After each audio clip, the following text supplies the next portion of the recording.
it is time for Danny Bonaduce, Life Coach, who you should call right now. Here's the phone number once again, 1-800-252-1025. And here's our email address because we love getting emails, and we can get them 24 hours a day. So if you send it last night, we'd have it all ready to go. lifecoach@KZOK.com. Life Coach brought to you by our friends at Goldberg Jones Divorce or Man. Call 1-800-DIVORCE. Let's talk to Steve in Seattle. Good morning, Steve.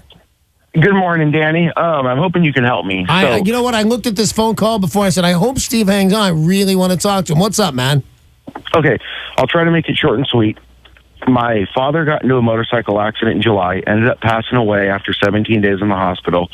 The attorney we already hired has gotten over $1 million payout from the guy that was at fault, but I believed we have a malpractice case. The attorney believes we do, wants to hire an additional attorney, but my family just wants to be done with it. They want to move on, and they feel that I'm just being greedy when I'm telling them I'm not out for the money. I'm out to make sure that another family doesn't suffer like we're suffering. By the way, I'll have you know, Steve, you called me up this morning, so I love you. I personally don't care that much what your motives are. If you're a good old guy and you think, hey, that doctor's a menace, let's see. But you think, that doctor's a menace, but another $1 million wouldn't hurt anything. Whatever your motives are, you're fine with me, man. So what makes you think you've got a malpractice case? Because I'll tell you what, you're in an iffy area when the victim, that would be your dad. And by the way, I never said sorry about that. Sorry your dad passed away.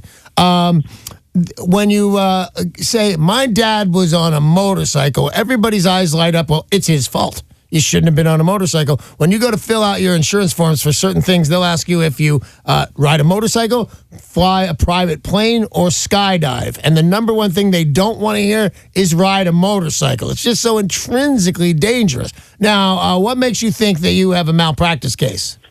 Okay, so first of all, the guy hit my dad, and they've admitted 100% fault. When he was in the hospital, they did an original CT scan in the emergency room when he came in, but after that, they never did a CT scan. About 15 days into it, 6 nurses came in to move him, to change his bed sheets. His tri-ventilator tube came undone. From that point on, he was non-responsive. I demanded for another CT scan. After being denied, I requested a second opinion from a neurologist. The neurologist came in, saw something he didn't like, ordered the CT scan. My dad passed away right after that CT scan. Number one cause of death on the autopsy was blunt force trauma to the head due to a motor vehicle collision. Well, how did I mean, you have to have the CT scan, that's for sure, but how did everybody not know that what killed your father is a blunt force trauma to the head? He was hit by a car on a motorcycle. Of course it was blunt force trauma, isn't it? Yeah, exactly. And the entire time we were in the hospital, they told me 100% he had no head injuries. Oh, jeez.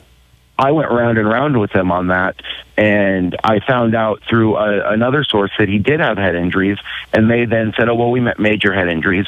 And when he became unresponsive, they said, it's because the medicines, the stuff that we put him in a coma is still in his fatty tissues, this and that, blah, blah, blah. And I said, okay, even if that's the case, wouldn't you want to eliminate the worst case scenario, make sure he doesn't have a head injury? Because I know head injuries can take 3 to 5 days to show up. So you did one right away, but you haven't done one since then. Well, here's my question for you then. I believe the question is, we already got a check from the insurance company because my father was killed. By the way, was your father going straight and some guy decided to make a left turn? He was turning around the Tacoma Dome, and the little chauffeur driver cut across the Gore Point after realizing he took the wrong turn and went right into my dad's lane of travel. Yeah, okay, so that's kind of cut and dried. Here's your check, right? So now you feel, and from what I hear, and I always believe my callers, you believe a malpractice suit. Why does your family not want to go with this? I think a lot of it is they're worried that my 92-year-old grandma will just, things will come up from my dad's past and out of the medical history, and they don't want her, she's already lost her son. They don't want her to deal with the emotional part of it. She was originally against it, but after explaining everything to her, she is now more for it. Can I tell you something, man? The woman is 92. She knows stuff. If she's got her wits about her, it's very hard to shock a 92-year-old. My mother's 90, and she knows everything. But here's the thing. this kind of depends. Your question is, what should I do? My family doesn't want to sue.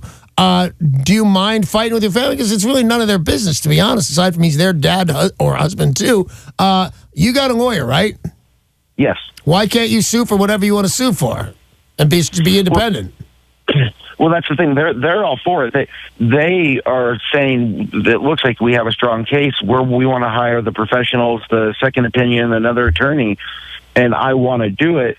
But my family is pushing back so hard that I don't want to. I don't want to ruin the relationship with my family, but I want to make sure that there's justice for what happened with my father. Yeah, you called me for my recommendation. I appreciate that, Steve. If this is bugging you and you want it, I'd keep your mouth shut about what you're doing, and I would get your attorney who's going to take 1/3 of what you win if you win it and not bother too much the rest of your family. There's not that much. They can't ask too many medical questions of your family, I think. And by the way, and I don't mean to be mean, but I just have a dim view of a lot of people. I think, say you win $1 million, your family's going to come around in a big hurry. So here's the thing, Steve. You called me up. My recommendation is sue. Don't tell your family. It's none of their business. You're the son. You think my dad passed away, and I'm not kidding you, Steve. I'm sorry your father died. My dad passed away because nobody looked. And now you're hassling me. I'm going to do this on my own and then never mention it again. And so it's not a big family thing with people hating on each other. Just never mention it and independently sue that doctor and that hospital. Good luck to you, Steve. I appreciate your phone call. If you've got a question for the life coach, make the phone call now to 800-252-1025. And remember, change your name if you would like to. And you can always email lifecoach@KZOK.com. Man, bikes are so dangerous. I choose to ride one. But if you do, man, take a safety course first. Sure. Denise in Queen Anne has sent an email. My mother is 78 and has lived alone for 3 years since the passing of my stepfather. But now her health is declining.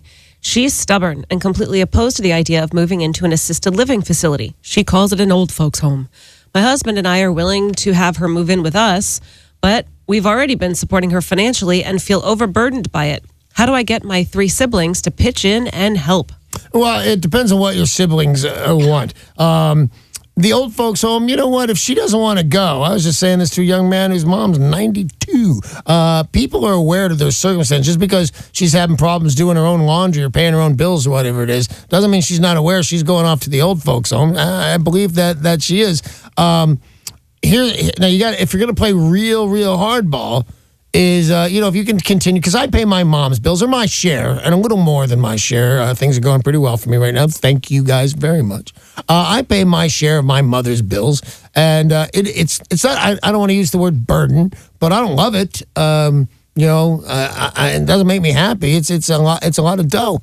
But anyway, here's the thing. I would continue with your support, and then if you decide to move her to the old folks home, the assisted care, because you could get, by the way, if everybody's got insurance, it's not that expensive to get her help there. It's get her a nurse that comes into the apartment either for 2 hours a day or twice a week or whatever it is. I would get some assistance. This is the answer. You asked for my answer. Here it is. I would get her some assistance in the house she already lives in. Get her one of those medical alert things so if she falls down, she can't get up, she can push the button and somebody will come and get her. Because that's a real thing, that slip and fall thing. So get her one of those and get her somebody that checks on her. And it's so much less expensive. I don't want to say cheap because let's not make your mother's care cheap. Get her a slip and fall detector that she can wear around her neck and get her somebody that's going to come in for a couple hours a day or a couple days a week to check on her. And if she needs more than that, you have to insist that your other family members help take care of mom. It's the least they can do. And by the way, when push comes to shove and you say, well, I can't do anymore, I don't have any more money, now mom's care, it gets less. She's not going to be taken care of that well. If she slips and falls, I can't pay for that monitor anymore. Your brothers and sisters can't let that happen. So you try and bring them all in. But right now, the answer to your problem is don't move her to an old folks home. Get her the slip and fall thing and somebody that'll come by twice a week. Good luck on that. Got time for another caller on Danny Bonaduce, Life Coach. Here's Cindy in Seattle. Hiya, Cindy in Seattle. Cindy? Oh, Cindy, honey, are you there? She is. She's doing something because she's listening to that. Let me look at her right now.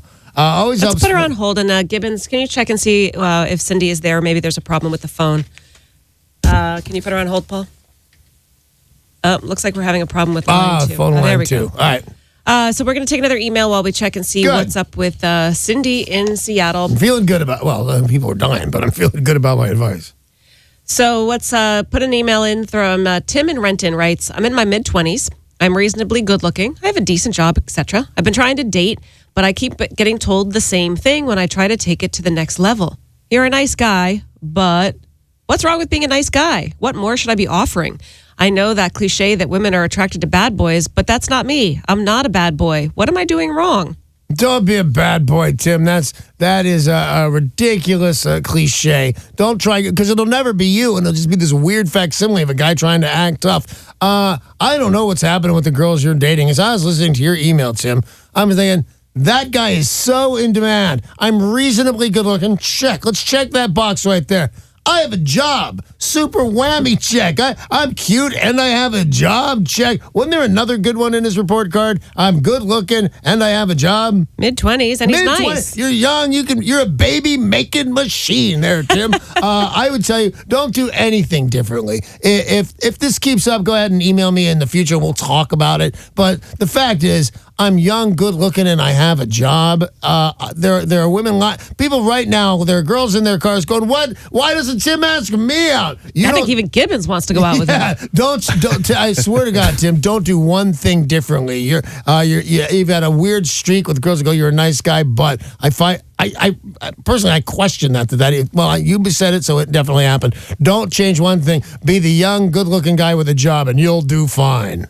All right, let's see. Cindy's phone keeps cutting out. Let's see if we can get Cindy to get her question out before it cuts out again. All right. Good morning, Cindy.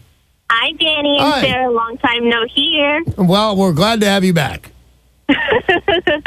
Sorry that my phone got cut off. That's cool. We love you anyway. What's up? But do you think I'm being cynical of human nature? Well, first of all, before you even say what the thing is, yes. And the reason I'm saying it, because you sound smart to me, and it's smart to be cynical of human nature. Most people are good. I truly do believe that. But, if you had to say a boyfriend or something, he was acting dicey, I'd say that's because he's cheating. Whatever, once you get a feeling, you're not being cynical, you're probably being smart. So what is your question for me, Cindy? Well, I've been looking back on some of the things I've helped out my friends in the past. My roommate Jessica, whom I mentioned about a few times, and my other friend Brennan, whom I've been giving rides until about 6 months ago. Yeah. Well, I feel like sometimes I've grown tired of them or being taken advantage of, not being taken seriously as a friend. Well, I think that's probably because you're being taken advantage of, Cindy. I just think it's nice that you sat up and took notice. I'm giving rides to these people. It sounds like maybe we're lending some money to somebody at some point. If you're the friend, you're the decent, good friend, and you're starting to feel. And I love that you have the fear of being cynical, as you should, because what if you look back to her? Here's the biggest problem. Looking back, don't do that. It's a big mistake. But here's the thing. I think, you sound like a very sweet girl. You got a good laugh. I think you're being taken advantage of. And to not notice it you'd be damned to it happening again in the future. You're doing just the right thing. And you know what? It's up to you to forgive them. It's not the worst thing in the world what they've done, but you should be sure of who they are. You're not cynical. You're right. And that's what you need to know there, Cindy. You're not being cynical. You're being correct. Hey, thank you very much for the calls and the emails that we really appreciate them. That's Life Coach, which is brought to you by Goldberg Jones Divorce for Men. Call 1-800-DIVORCE.